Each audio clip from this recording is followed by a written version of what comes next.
That really good cup of tea though. Hi everyone, today I wanted to talk about one of the most important parts of Christmas.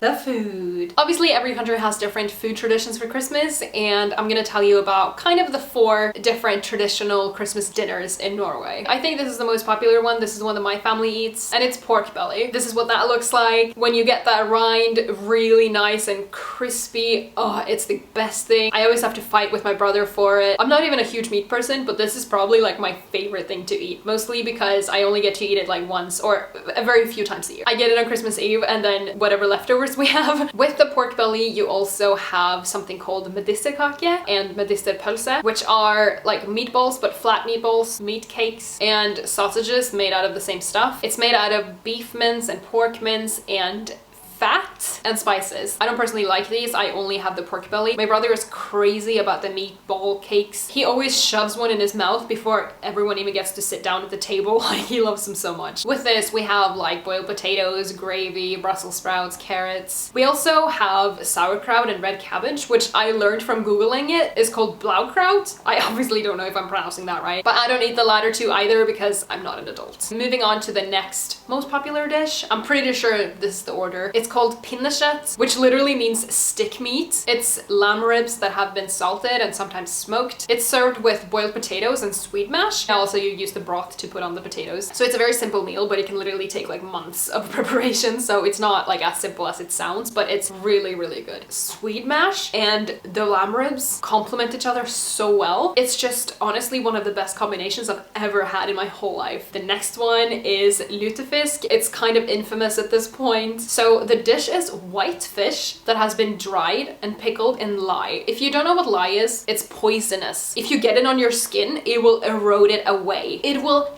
damage your skin. I don't even know how people invented this dish. The texture is often like jelly, which makes it look not very appetizing. And also I'm a very big texture person, and jelly-like stuff that wasn't originally like jelly, no, I don't eat this. My dad eats it, no one else in my family eats this, or maybe my brother's girlfriend because she eats everything. I wish I was more like her. She has an adult palate. I have the palate of a child who likes a lot of things, but is also like, this looks weird and smells weird and has a weird texture, so I'm not gonna eat it. So you eat this with potatoes and mushy peas and bacon. I guess they can differ a little bit, but these are like staple things they eat it with. Very few people my age eat it. I've never even tried it. I have no intention of trying it. I think my dad would be really happy if I did and I liked it, but I feel like at this point I don't want to like it, so if I actually do like it, I would be embarrassed, so I'm just not gonna try it. Oh yeah, I forgot to mention, what you eat in Norway kind of depends on where you're from, like where you live, because certain dishes are more popular in certain areas in Norway, like the west and the north and stuff. Norway has a rich culture, and the culture varies a lot from depending on where you are, which is crazy because we're only like 5 million people, but we have such different cultures within the country. The fourth and absolute least common Christmas dinner is Christmas cod. With this, you would have like boiled potatoes or different kinds of mash combinations. You'd probably make some kind of gravy that goes well with fish, carrots or other veggies, and maybe bacon. And when I say bacon with these fish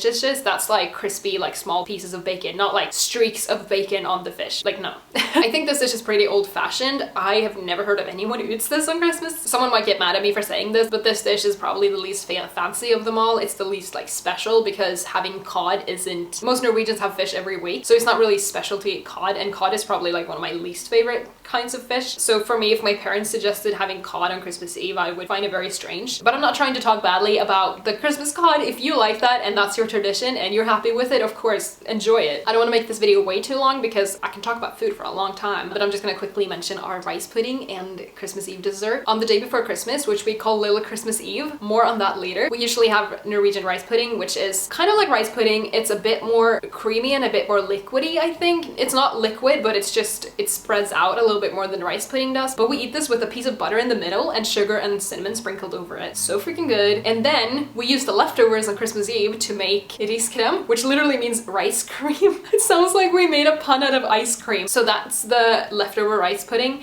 mixed with whipped cream. It is so good. And you can eat that with raspberry sauce or sugar on top. I don't know if there's any other toppings. That's what my family uses. And honestly, I wish you all could try the Norwegian Christmas food because it's so freaking good. And I know everyone would say that about their own Christmas food, but it's just so good. All right, I hope you enjoyed this video, and which out of the 4 would you choose for your Christmas dinner? Let me know in the comments below. And leave the video a thumbs up if you enjoyed it. And I shall see you tomorrow with another Vlogmas video. Keep up the good vibes. Bye!